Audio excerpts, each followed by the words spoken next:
A palavra de Deus diz lá em 1 Coríntios, capítulo 6, versículo 18: Fujam da imoralidade sexual. Todos os outros pecados que alguém comete fora do corpo os comete, mas quem peca sexualmente peca contra o seu próprio corpo.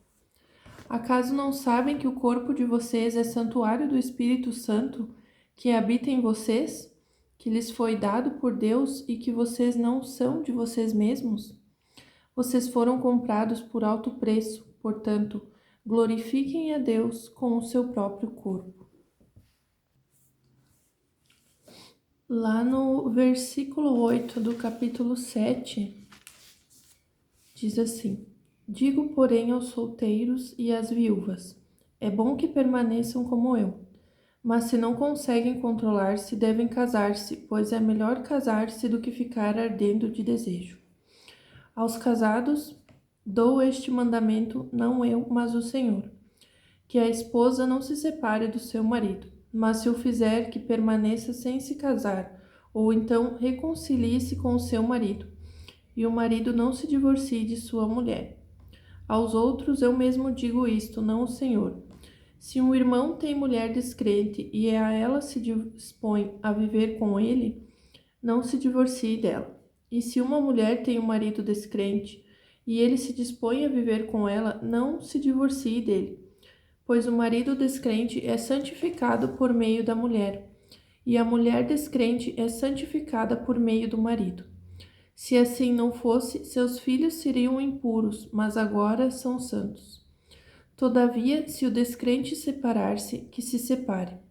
Em tais casos, o irmão ou a irmã não fica debaixo de servidão. Deus nos chamou para vivermos em paz. Você, mulher, como sabe se salvará seu marido? Ou você, marido, como sabe se salvará sua mulher? Entretanto, cada um continue vivendo na condição que o Senhor lhe designou e de acordo com o chamado de Deus. Esta é a minha ordem para todas as igrejas. Foi alguém chamado quando já era circuncidado? Não desfaça a sua circuncisão. Foi alguém chamado sendo incircunciso? Não se circuncide. A circuncisão não significa nada, e a incircuncisão também nada é. O que importa é obedecer aos mandamentos de Deus. Cada um deve permanecer na condição em que foi chamado por Deus. Você foi chamado sendo escravo? Não se incomode com isso, mas se você puder conseguir a liberdade, consiga. Pois aquele que sendo escravo foi chamado pelo Senhor, é liberto e pertence ao Senhor. Semelhantemente, aquele que era livre quando foi chamado é escravo de Cristo. Vocês foram comprados por alto preço. Não se tornem escravos de homens. Irmãos, cada um deve permanecer diante de Deus na condição em que foi chamado. Lá em 1 Tessalonicenses, capítulo 4, diz a palavra de Deus: Vivendo para agradar a Deus. Quanto ao mais, irmãos, já os instruímos acerca de como viver a fim de agradar a Deus. E de fato, assim vocês estão procedendo. Agora pedimos e exortamos a vocês, no Senhor Jesus, que cresçam nisso cada vez mais, pois conhecem os mandamentos que demos a vocês pela autoridade do Senhor Jesus. A vontade de Deus é que vocês sejam santificados. Abstenham-se da imoralidade sexual. Cada um saiba controlar o seu próprio corpo de maneira santa e honrosa, não dominado pela paixão dos desejos desenfreados, como os pagãos que desconhecem a Deus. Neste assunto, ninguém prejudique seu irmão, nem dele se aproveite. O Senhor castigará todas essas práticas, como já dissemos e asseguramos, porque Deus não nos chamou para a impureza, mas para a santidade. Portanto, aquele que rejeita estas coisas não está rejeitando o homem, mas a Deus, que lhes dá o seu Espírito Santo. Quanto ao amor fraternal, não precisamos escrever, pois vocês mesmos já foram ensinados por Deus a se amarem uns aos outros. E de fato vocês amam todos os irmãos em toda a Macedônia. Contudo, irmãos, insistimos com vocês que cada vez mais assim procedam. Esforcem-se para ter uma vida tranquila, cuidar dos seus próprios negócios e trabalhar com as próprias mãos, como nós os instruímos, a fim de que andem decentemente aos olhos dos que são de fora e não dependam de ninguém. Irmãos, não queremos que vocês sejam ignorantes quanto aos que dormem, para que não se entristeçam com os outros que não têm esperança. Se cremos que Jesus morreu e ressurgiu, cremos também que Deus trará, mediante Jesus e com ele, aquele que nele dormiram. Dizemos a vocês pela palavra do Senhor, que nós, os que estivermos vivos, os que ficarmos até a vinda do Senhor, certamente não precederemos os que dormem. Pois dada a ordem com a voz do arcanjo e o ressoar da trombeta de Deus, o próprio Senhor descerá dos céus, e os mortos em Cristo ressuscitarão primeiro. Depois nós, os que estivermos vivos, seremos arrebatados com eles nas nuvens, para o encontro com o Senhor nos ares, e assim estaremos com o Senhor para sempre. Consolem-se uns aos outros com estas palavras. Amém. Lá no livro de Efésios, capítulo 2, diz o seguinte: A nova vida em Cristo. Vocês estavam mortos, eu estava morta, em suas transgressões e pecados, nos quais costumavam viver, quando seguiam com a presente ordem deste mundo e o príncipe do poder do ar, o espírito que agora está atuando nos que vivem na desobediência. Anteriormente, todos nós também vivíamos entre eles, satisfazendo as vontades da nossa carne, seguindo seus desejos e pensamentos. Como os outros, éramos por natureza merecedores da ira de Deus. Todavia, Deus, que é rico em sua misericórdia pelo grande amor com que nos amou, deu-nos vida com Cristo quando ainda estávamos mortos em nossas transgressões. Pela graça, vocês são salvos. Deus nos ressuscitou com Cristo e com ele nos fez assentar nas regiões celestiais, em Cristo Jesus, para mostrar nas eras que hão de vir a incomparável riqueza de sua graça, demonstrada em sua bondade para conosco em Cristo Jesus. Pois vocês são salvos pela graça, por meio da fé, e isto não vem de vocês, é dom de Deus, não por obras para que ninguém se glorie, mas porque somos a criação de Deus realizada em Cristo Jesus para fazermos boas obras, as quais Deus preparou antes para nós as praticarmos. No capítulo 5 do livro de Efésios, assim está escrito: Portanto, sejam imitadores de Deus como filhos amados e vivam em amor, como também Cristo nos amou e se entregou por nós como oferta e sacrifício de aroma agradável a Deus.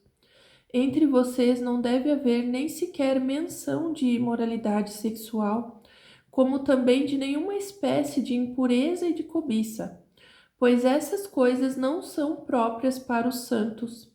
Não haja obscenidade, nem conversas tolas, nem gracejos imorais, que são inconvenientes, mas ao invés disso, ações de graças.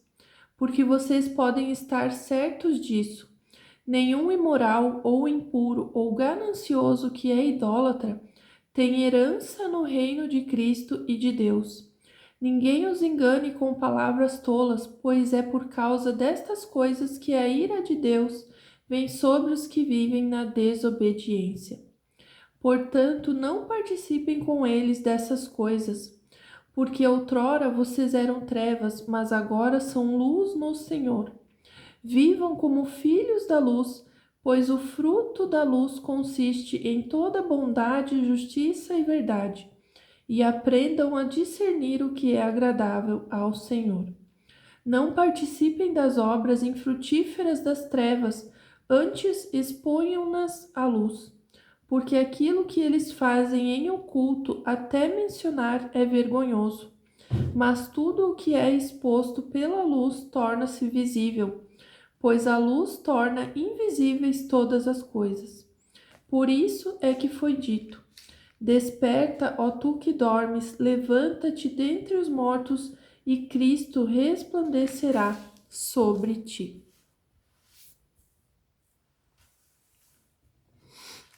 Lá no livro de Efésios, capítulo 5, versículo 25, diz o seguinte: Maridos, ame cada um a sua mulher, assim como Cristo amou a igreja e entregou-se por ela para santificá-la, tendo-a purificado pelo lavar da água mediante a palavra, e para apresentá-la a si mesmo como igreja gloriosa, sem mancha nem ruga ou coisa semelhante, mas santa e inculpável. Da mesma forma, os maridos devem amar a cada um a sua mulher como ao seu próprio corpo. Quem ama a sua mulher ama a si mesmo. Além do mais, ninguém jamais odiou o seu próprio corpo. Antes o alimenta e dele cuida, como também Cristo faz com a igreja, pois somos membros do seu corpo. Por essa razão, o homem deixará pai e mãe e se unirá à sua mulher, e os dois se tornarão uma só carne. Este é um mistério profundo, refiro-me, porém, a Cristo e à Igreja. Portanto, cada um de vocês também ame a sua mulher como a você mesmo, e a mulher trate o marido com todo respeito. Lá no livro de Gálatas, capítulo 5, diz o seguinte: A liberdade em Cristo. Foi para a liberdade que Cristo nos libertou. Portanto, permaneçam firmes e não se deixem submeter novamente a um jugo de escravidão. Ouçam bem o que eu, Paulo, tenho a dizer. Caso se deixem circuncidar, Cristo de nada lhes servirá. De novo declaro a todo homem que se deixa circuncidar que ele está obrigado a cumprir toda a lei. Vocês que procuram ser justificados pela lei separaram-se de Cristo, caíram da graça.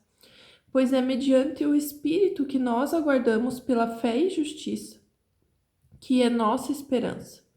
Porque em Cristo Jesus nem circuncisão nem incircuncisão tem efeito algum, mas sim a fé que atua pelo amor. Vocês corriam bem. Quem os impediu de continuar obedecendo à verdade? Tal persuasão não provém daquele que os chama. Um pouco de fermento leveda toda a massa. Estou convencido no Senhor de que vocês não pensarão de nenhum outro modo. Aquele que os perturba, seja quem for, sofrerá a condenação. Irmãos, se ainda estou pregando a circuncisão, por que continuo sendo perseguido? Nesse caso, o escândalo da cruz foi removido. Quanto a esses que os perturbam, quem dera que se castrassem. Irmãos, vocês foram chamados para a liberdade, mas não usem a liberdade para dar ocasião à vontade da carne. Ao contrário, sirvam uns aos outros mediante o amor.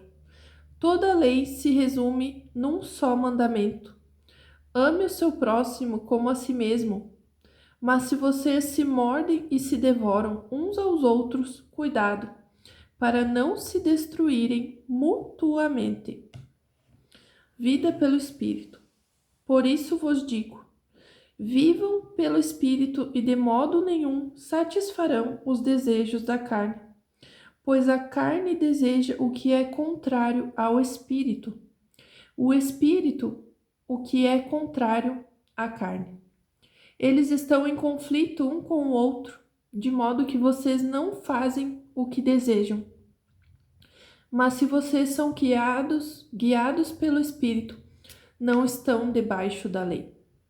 Ora, as obras da carne são manifestas: imoralidade sexual, impureza, libertinagem, idolatria, feitiçaria, ódio, discórdia, ciúmes, ira, egoísmo, dissensões, facções, inveja, embriaguez, orgias e coisas semelhantes.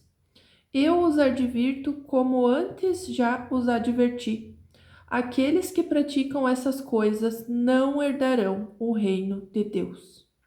Mas o fruto do Espírito é amor, alegria, paz, paciência, amabilidade, bondade, fidelidade, mansidão e domínio próprio. Contra essas coisas não há lei. Os que pertencem a Cristo Jesus crucificaram a carne com as suas paixões e os seus desejos. Se vivemos pelo Espírito, andemos também pelo Espírito. Não sejamos presunçosos, provocando uns aos outros e tendo inveja uns dos outros. No Evangelho de Mateus, capítulo 5, versículo 27, fala sobre o adultério. Vocês ouviram o que foi dito: não adulterarás. Mas eu digo: qualquer um que olhar para uma mulher e desejá-la já cometeu adultério com ela no seu coração. Se o seu olho direito fizer pecar, arranque-o e lance-o fora. É melhor perder uma parte do seu corpo do que ser todo ele lançado no inferno. E se a sua mão direita o fizer pecar, corte-a e lance-a fora. É melhor perder uma parte do seu corpo do que ir todo ele para o inferno. No livro de 1 Coríntios, capítulo 6, versículo 9, diz o seguinte: Vocês não sabem que os perversos não herdarão o reino de Deus? Não se deixem enganar. Nem imorais, nem idólatras, nem adúlteros, nem homossexuais passivos ou ativos, e nem ladrões, nem avarentos, nem alcoólatras, nem caluniadores, nem trapaceiros herdarão o reino de Deus. Assim foram alguns de vocês, mas vocês foram lavados, foram santificados, foram justificados no nome do Senhor Jesus Cristo e no Espírito de nosso Deus. O perigo da imoralidade. Tudo me é permitido, mas nem tudo me convém. Tudo me é permitido, mas eu não deixarei que nada me domine. Os alimentos foram feitos para o estômago e o estômago para os alimentos, mas Deus destruirá ambos. O corpo, porém, não é para a imoralidade, mas para o Senhor, e o Senhor para o corpo. Por seu poder, Deus ressuscitou o Senhor e também nos ressuscitará. Vocês não sabem que os seus corpos são membros de Cristo? Tomarei eu os membros de Cristo e os unirei a uma prostituta? De maneira nenhuma. Vocês não sabem que aquele que se une a uma prostituta é um corpo com ela? Pois, como está escrito, os dois serão uma só carne. Mas aquele que se une ao Senhor é um espírito com ele. Fujam da imoralidade sexual.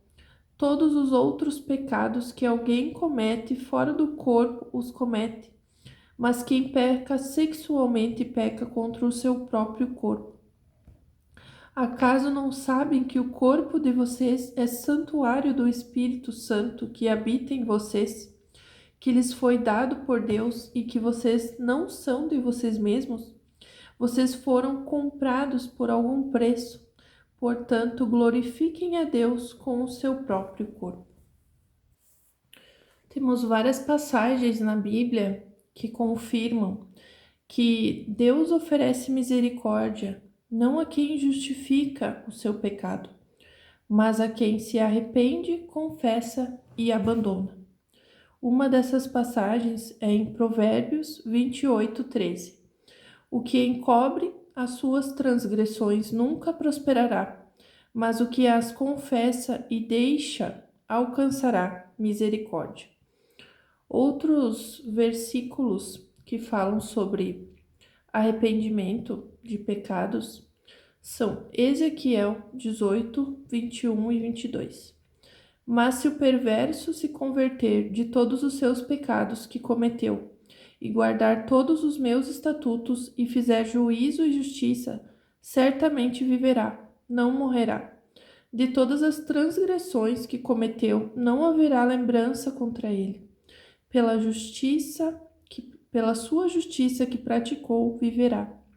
Também em Atos 3,19 diz: Arrependei-vos, pois, e convertei-vos, para que sejam apagados os vossos pecados. Em 1 João 1,9 diz: Se confessarmos os nossos pecados, ele é fiel e justo para nos perdoar os pecados e nos purificar de toda injustiça.